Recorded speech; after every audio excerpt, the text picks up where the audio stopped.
All right, so we're diving into Rich Dad, Poor Dad today. Oh, yeah, this one's a classic. It is, but I feel like the fact that you all sent this in means there's something specific you're looking for. Absolutely. Like, are you thinking about a career change, or are you maybe facing some big investment decisions? Could be all of those things. Whatever it is, we're going to sift through all the hype and try to find those gold nuggets. Yeah, find those golden nuggets that you can actually use. Exactly, that you can use. You know what's really interesting about Rich Dad, Poor Dad is that it's not really about money.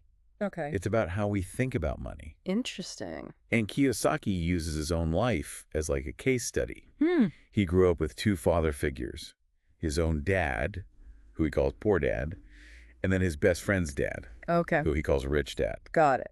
And they both had totally different perspectives on money and success.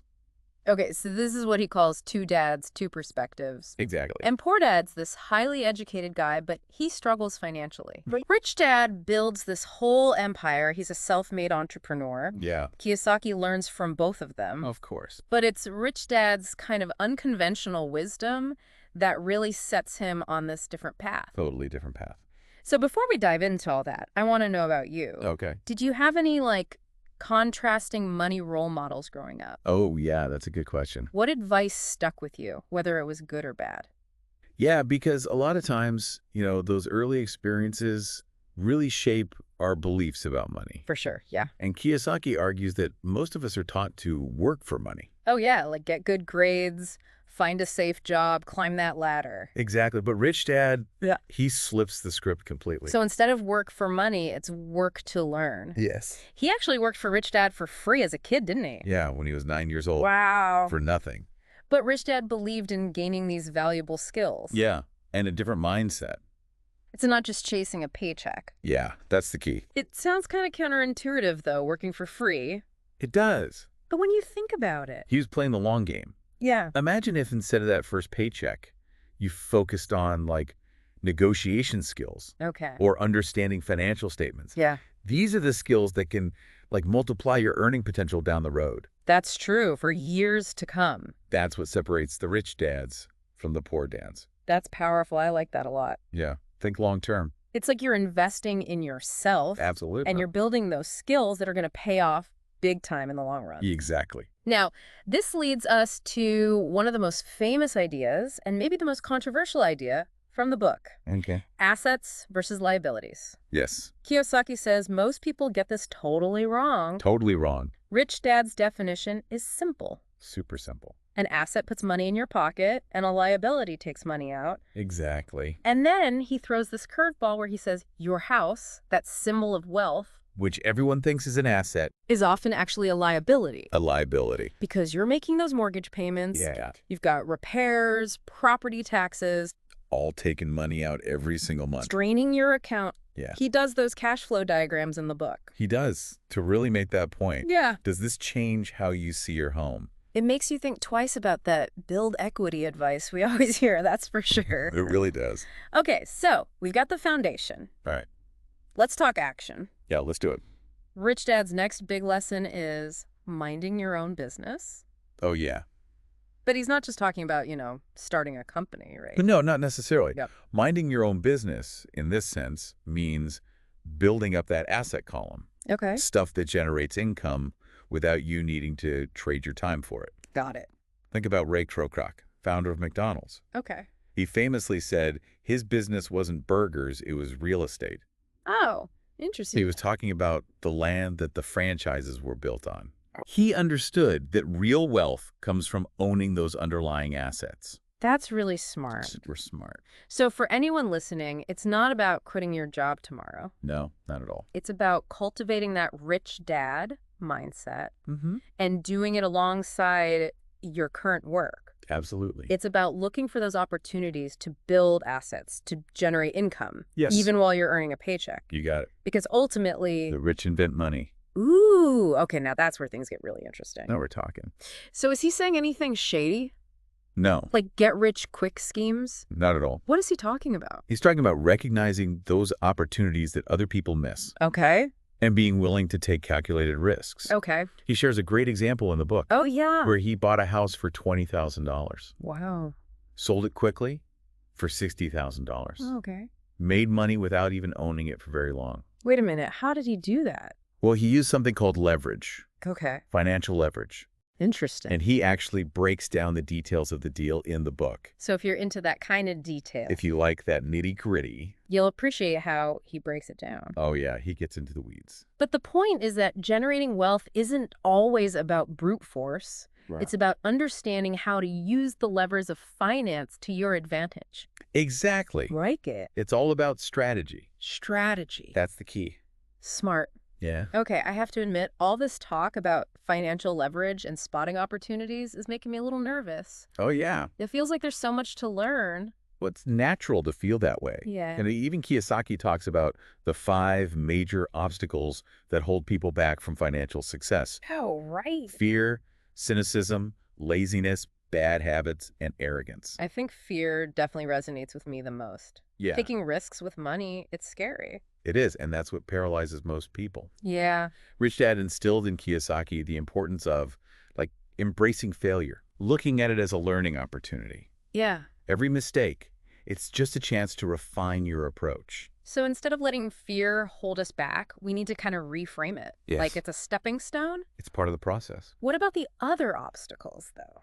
Well, How do we overcome those? cynicism, a lot of times, that stems from limiting beliefs about money. Okay. Like, it takes money to make money. That's a classic one. Oh, yeah, for sure. And so we have to challenge those beliefs. Be open to new possibilities. Exactly. And then laziness. Ugh, laziness. It's about taking action. Even if it's just one small step at a time. Even a tiny step. Yeah. Okay. Bad habits, those require conscious effort to break. Yeah. You got to replace them with positive financial practices. Yeah. And arrogance. Oh, interesting. That's about staying humble. Okay. Recognizing we always have more to learn. Right. There's always more to learn. Wise. So you can see how all these obstacles can kind of work together They feed off each other. to keep us stuck. Yeah, they do. Thinking about your own life, which one resonates with you most right now? That's a good question. What are you grappling with I think for when me, it comes to money? Yeah. it's that, I think I'm that. always afraid of making the wrong decision. Yeah. And so sometimes that can hold me back. Okay, so maybe you need a little bit more of that, Rich Dad. Maybe a little embracing the failure. Embracing the failure. It's a process. It's a process. Yeah, that's right. And you know what? Hmm. This is where Rich Dad, Poor Dad gets really practical. Okay, good. Kiyosaki gives us 10 concrete to-dos Yes, the to-dos. for getting started on your journey to financial freedom. All right, what are they? Well, he covers things like finding mentors, Okay, taking specific courses, right. making offers even if you think they'll get rejected. Oh, that's a good one. Yeah, studying certain fields. So specific actions to take, not Exact- just vague ideas. No, very specific. I like And one that really stood out to me was be an Indian giver. be an Indian giver. Okay. What does that mean? Don't just consume knowledge, share it. Oh, interesting. Teach what you learn to others. Okay. Because that reinforces your own understanding. It's like you're helping others and helping yourself at the same time. It's a win-win. I like that. It really is. Okay, so we can't cover all 10 of those to-dos right now. Not enough time. But if you had to pick just one to try this week, Just one. what would it be? I'd say start with finding a mentor. Okay. Someone who's already achieved what you want to achieve. Yeah. And learn from them. And remember, even small steps Even tiny steps. can create momentum. They really can. All right, so we've talked about the practical stuff, Mm-hmm. but Kiyosaki also goes into some deeper topics, right? He does. Like the history of taxes Oh, yeah, he talks about that. and the power of corporations Mhm. and how the wealthy use the system, legally, of course, League-weight, yes. to their advantage. To their advantage. And you know what it all comes down to? What's that? Financial literacy. Okay. It's about understanding the rules of the game. So you're not just reacting to what's happening. Exactly. You're playing strategically. That's the key. I like it. It's all about strategy. Strategy. Yeah. Okay, so we've been talking about all these great ideas. Lots of big ideas. But wouldn't you say that some of Kiyosaki's ideas are maybe a little oversimplified? Well, I might... Like it's not always as easy as he makes it sound to create cash flow and build assets. You're right. It's not a magic formula. Right. And he doesn't really talk a lot about things like hard work. Yeah, or ethical considerations. Right. So you definitely have to approach the book with a critical eye. Okay. It's not a get-rich-quick scheme.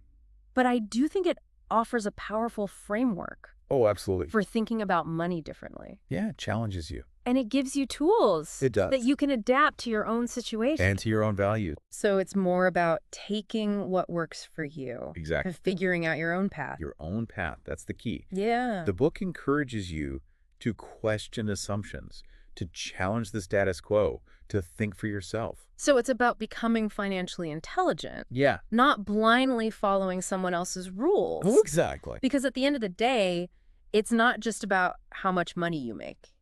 It's not just about the money. It's about how much you keep. Right.